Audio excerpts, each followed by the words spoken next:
Write in lowest terms 6 plus the square root of 24 all over 2. Let's begin by simplifying this radical term right here. 24 has a perfect square factor of 4. So let's rewrite the square root of 24 as the square root of 4 times 6. Next, the square root of 4 is 2, so bring that 2 out of the radical.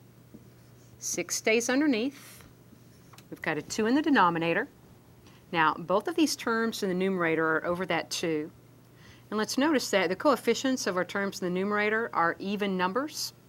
So we're going to be able to reduce this. But don't cancel yet. You need to factor first because we cancel common factors.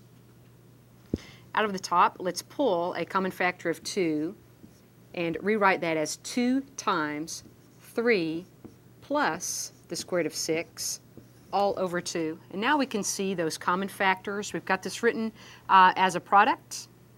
We can cancel the 2's at this point and write the simplest form, 3 plus the square root of 6. So our expression in lowest terms is 3 plus the square root of 6.